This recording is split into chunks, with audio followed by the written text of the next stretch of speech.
We have to do some introspection on the squad that we have, and I think, we need a little freshening up. And we will definitely do a forensic analysis as to the areas that need improving and try to see how best we could improve the areas so that we could go forward with a much better and balanced team.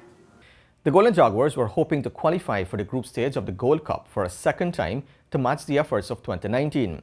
That unfortunately did not materialize.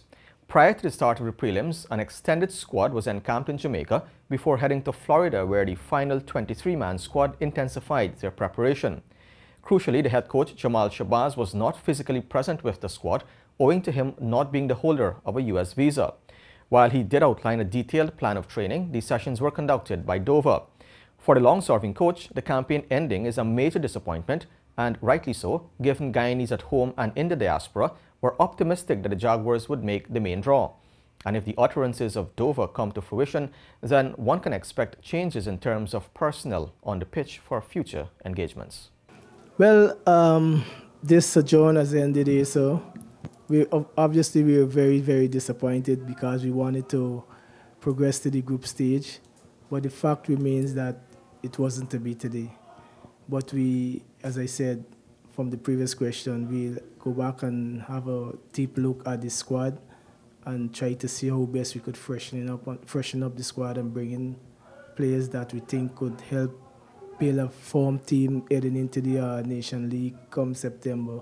So we have our eyes on that to do well, so we have to ensure we build a good squad going forward. Reflecting on the 2-0 defeat against Guadeloupe, which included an own goal from Liam Gordon very early in the piece, Dover touched on one specific area where he felt the Jaguars lacked intensity. I think they had to be a little bit more brave in the attacking third.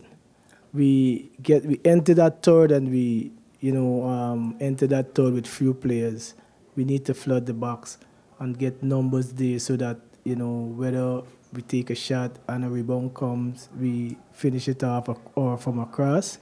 But definitely that is an area we got to look at, because if we recollect on the number of games we played coming into this tournament, we basically scored only 2 goals thus far. And that is not a good track record, for enter the big stage. So we definitely got to look at the goal scoring situation.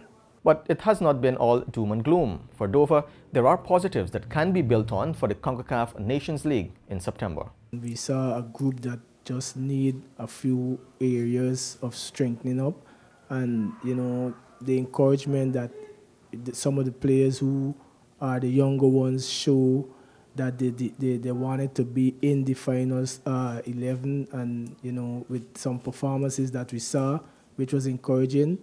It's important for us to find the other pieces to piece together this puzzle so that it could be a formed team going forward. It's now back to the drawing board for Shabazz, Dover and all other stakeholders, and they need to act swiftly, as it's just a matter of 3 months before they hit the field again in a major competition, the Concacaf Nations League. And as with everything else, time will tell whether the impending introspection and forensic analysis would yield the positive results that Guyana's football so desperately needs.